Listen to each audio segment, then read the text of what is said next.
today, another interesting chat was had by all, meaning by me, listening to some other people. And with this one, I was all ears. Often I'm all mouth, but with this one, I was all ears because people who know more than I do, they were speaking about music on the one hand and the brain on the other. And in the first instance, a proposition was put to me that you're born with music or you're not, or anything in between, obviously. Some people are born with more music than others, so you've either got it or you haven't. But you can't increase or improve your inner music, that which you are born with. And he said, that's just that. That's a fact. And I said, all right, well, if that's that, then that's that. And that was that, That's one of those circular arguments, where you define music, for example, or you can do it with anything, intelligence, anything, but you define something to be something. You define the universe as something that God created, for example. You can do that. I want to have a debate with you, and for the purposes of the debate, the universe was created by God, and we're going to debate whether God created the universe. He did. And that's the end of the debate. You can run debates like that. And there's nothing wrong with what I just did then, because we defined our terms. All right. Those are quick debates, So with this one, without putting any evidence forward, a person can say you're as musical as you were when you were born, and there is no way to make yourself more musical. I shall define, and what they're saying there is, I define music to be that with which you are born. I define music, the amount of music talent that you've got. I define music to be that thing that you have in your heart, brain and soul when you're born, which may or may not fulfill its potential in the form of very nice songs, or a piece of classical music, or Elvis singing in Hawaii. Oh, I wish I was. See, that's a circular argument. You say music is that with which, that thing that you're born with that relates to music. You say, oh, all right, let's debate that. And then the person says, and music is nothing more than that. You're either born gifted or you're not. And then you say, all right, let's just talk about that and let's debate that. Can you improve your musical giftedness? No, because we just defined music as being that with which you are born in the gifting kind of sense. So debate finished. All right. So that could have been the end of the debate, but then I brought someone else in on the thing, because that debate was too short for me. Even though there was nothing wrong with that debate, it was too short. The entire debate went like this. How good you are, not how good you are. Whatever music, some people have more music in them than others. And the amount of music you have in you is that with which you are born.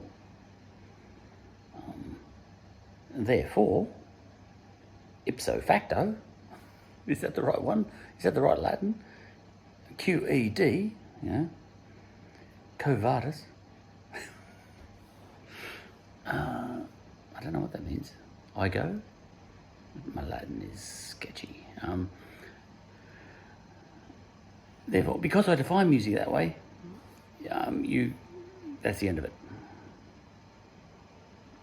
all right. So then I took that across to my brother, who's very good at studying the brain, and he said, well, actually, we've done, there's a certain amount we can say about the music that you were born with.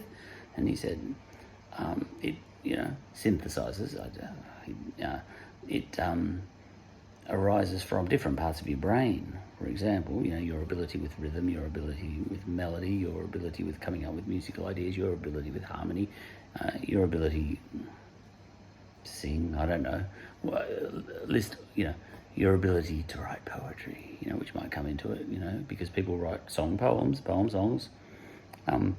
with no words in them, but they're still sort of called song poems, I think, and so on and so forth. Your creative ability, how creative you are. All these things are in different parts of your brain, no doubt, your mathematical ability, that goes into music, there's no doubt about that, because the very physics of music runs on maths, the waveforms. We didn't invent the notes on that piano over there.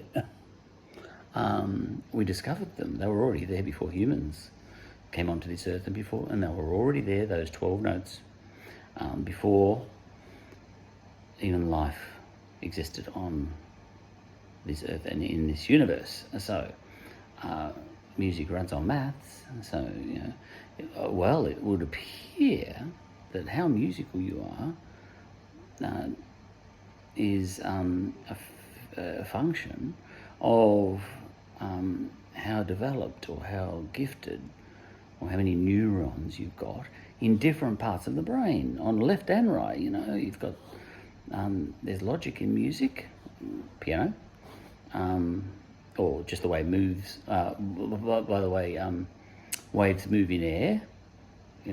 A consonant sound disrupts the air less than a dissonant sound. That's just physics. You don't need a human to actually have to analyze that. The air is all swirly and rough. If a C is played against a C sharp, even in nature, by the wind whistling through trees, that sort of thing. It can be done in a consonant way, or it can be done in a dissonant way. All right, so now, there are spots in your brain, I think there's no doubt about that, that's what my brother was arguing, that all sort of come together to make you musical or not.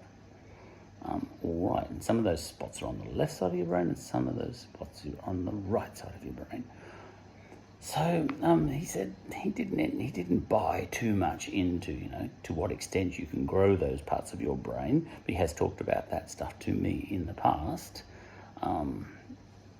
They're just like your muscles.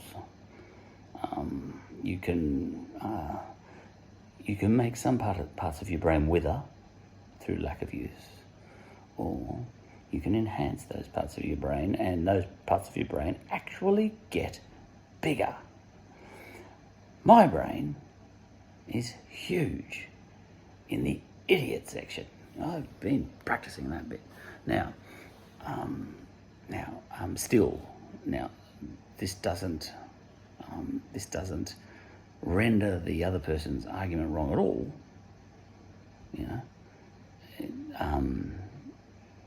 If he sticks to his definition that music, you can have no more music than you're born with, But another person, you say fine, because that's how you defined it. But if we define music as how much you're born with, and that is measured, is housed in your brain, whatever that is, whatever that thing is in your brain. I don't know how the brain works. If you grow those parts of the brain, then maybe you become more musical. But this is only in the second part of this argument. In the first part of this argument, when I was talking to person one, the debate was finished, and I'm fine with that. It's no problem. that debate was finished. He was right because he defined his terms. So, I applaud him for that because he made it clear what he meant by music, that with which you are born, and then he used that definition to prove that with which you are born is music. Something like that. All right. But my brother said, all right, let's just put aside the issue of whether you can, in each of those parts of the brain and that are concerned with your music talent, let's put aside the fact of whether you can grow those parts of the brain in such a way as to increase your musical talent or whatever, musical potential, if you like, your musical giftedness. Let's put that aside, that whole question, he said. Here's the thing he said. Another thing to think about is the connectivity between those different parts of the brain. Oh, connectivity, I hadn't thought of that. I hadn't thought about that before. So that was a new one on me. I think I've vaguely heard of connectivity in the brain. Makes sense, the pathways in the brain. And I said, all right, yep, I get it. And he said, so to a certain extent. He said, your friend is, right. I said, he's absolutely right because he defined his terms. He said, yeah, I know. And my brother said, yeah, but he's right anyway, arguably, subject to further science. And he said, but one thing you can train is the connectivity, the amount of connectivity you have between the different parts of your brain. So he was arguing, I think, that you can make yourself more musical.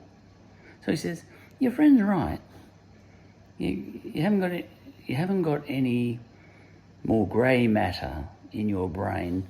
Look, even that's arguable, because your brain does develop. But anyway, he said, all right, if he was a judge and a jury, he'd say, I'll find you both right. And don't we like people like that? And he said, I find him sort of right, subject to further science. But I find you right also, he said to his brother. A bit of bias there. He was always going to find me a little bit right because that's just the kind of brother he is. And even if I wasn't, he'd find a way. And he said, but you can improve the connectivity between the different parts of your brain through training. And I said, through LSD too? And I forget what he said about that. I think he might have agreed. Maybe he said, I haven't tested that one yet. He didn't say that, but he could have. Anyway, connectivity. So there's two things. There's your grey matter, and then there's the connectivity. So in some senses, arguably, you can't be more musically gifted than however musically gifted you were born.